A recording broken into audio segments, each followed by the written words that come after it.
It's not very often I get excited when micro brands send me the same watch but with slight variations. For example, a different bezel color or a different dial color, small insignificant things like that. For me, it doesn't excite me. And I know that companies like Rolex do that all the time. They reintroduce the model year in, year out with a different bezel color or a different dial color, and for me it really doesn't do much in the area of excitement. Now before all the Rolex fanboys get all nasty in the comments section, let me say this. I think Rolex make a fantastic refined diver of the modern age. And as far as Rolex is concerned, if you're on a winning formula, you don't mess with it too much. That's a given. So changing a few little small things like a color here or there, that's playing it very safe. We all know this. Now when it comes to micro brands, the same idea applies for me. A splash of blue or a touch of green here and there, it doesn't really excite me. It doesn't do anything for me. But this company, Wise from Thailand, has hit this reiteration out of the ballpark. And in my eyes, not only is this a very unique and very different look, I think it's one of their best watches to date. In the treatment of providing a PVD coating on that 904L stainless steel, sandblasting the hands and markers with a gunmetal grey finish, this thing looks phenomenal. This has made a good watch even better. And when it comes to the Wise Adamascus, I reviewed this particular model, the original, about 11 months ago. And that video has gotten about 180,000 views, and you know what? Rightly so, because the watch itself is very good. From its profile, its footprint, its case finishing, the way this thing sits on the wrist, very nice indeed. Now even though I am excited and enthusiastic about this watch, there are some things which, if they'd only got that right, this would be perfect. Now, full disclosure, you saw the pop-up, this watch has been sent out to the channel, I don't have to send it back. However, as normal, whenever a company sends anything into the channel, they have zero input into the review.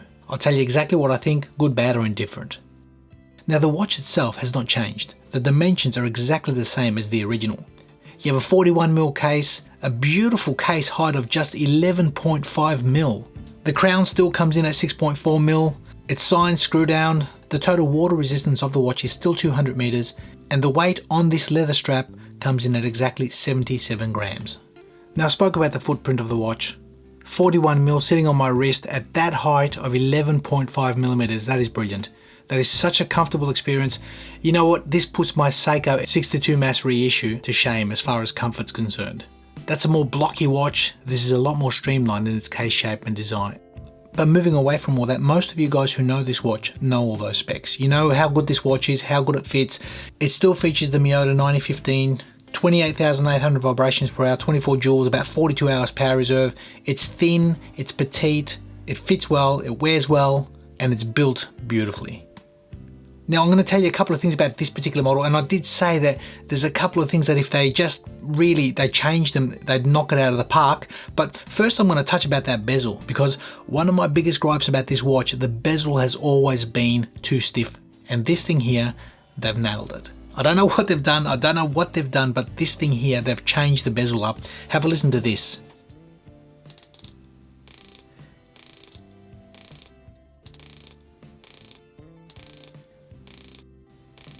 That sound is fantastic. Beautiful. That's exactly how I expected these guys to produce the bezel, and they've nailed it. Even though I've had several models of this watch on the channel, from the 904L, the original, I've had a bronze one, and now I've got this PVD.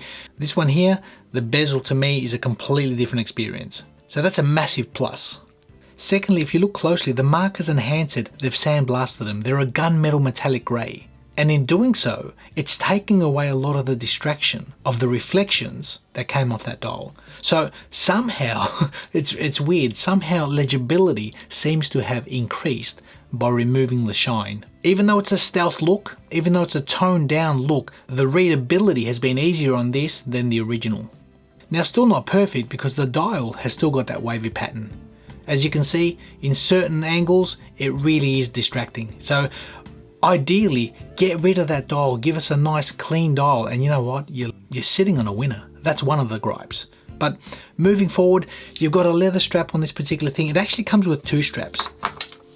They've supplied it with this Cordura black strap, and there's absolutely zero breaking time. It is soft, it molds to the wrist. I'm not usually a fan of Cordura straps like this because they're generally very stiff. This is perfect. They've even paid careful attention to the signed PVD tang buckle on both straps, which is pretty cool. The leather strap itself is really nicely made, great stitching, but again, why would you put a leather strap on a watch that offers basically a dive style watch? You've got a skin diver looking watch here and you've got a leather strap. It doesn't make sense. I know that this is oil coated. It offers some form of water protection. However, I would have preferred this on their FKM rubber strap because this company's got one of the best FKM rubber straps I've felt. It's supple, it's soft, it's perfect. But moving forward from that, the box sapphire crystal on this watch is exactly the same. The look is exactly the same. As you can see, it's still 904L stainless steel, but it's PVD coated. So the general look of this watch, it's stealth.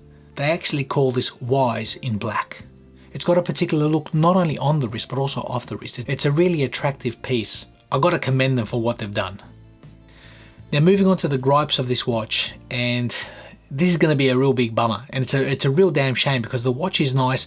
This is the first big negative. This watch is limited to, guess how many pieces? 50. Yep, you heard it, 50. It's actually 168 pieces. 118 of those pieces are limited to the Thailand market and the other 50 are for the rest of the world. And you know what, for a watch that they've done so nicely, that's a damn shame. Why put a limited run on this? Because the bezel has been improved, the overall look has been improved, the sandblasted grey markers are fantastic, the lume, the Super Luminova Grey X1 is phenomenal. It's not actually changed. It's a grey sort of a colour, and you know what, it still looks the same intensity as the original. They've really put some thought and done some nice upgrades on this watch. However, apart from this one, there's only 49 of them left to be sold in the world. That's a real bummer.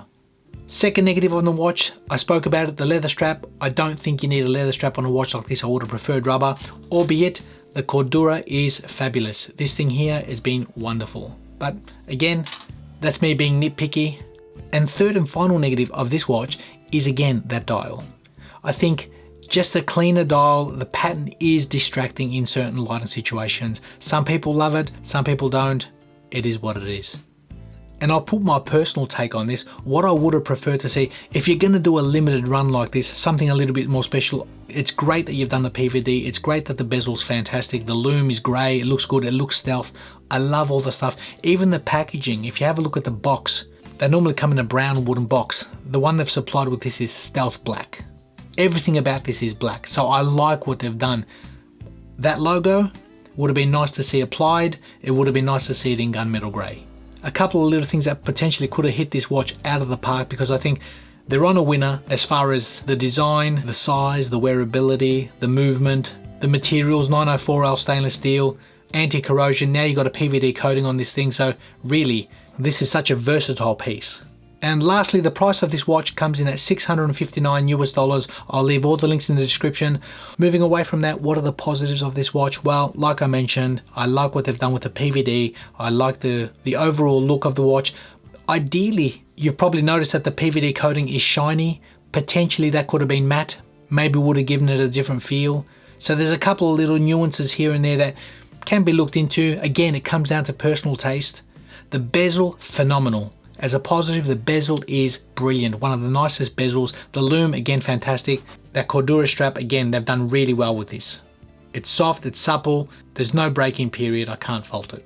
So let me know your thoughts, guys. I like this brand. I've been reviewing Wise for a couple of years now, and they're in Thailand. I think they make a really good product. As a micro brand, they're giving their own flair. And here I think they produced probably one of their best watches to date, albeit 1, 2, 3 small more tweaks.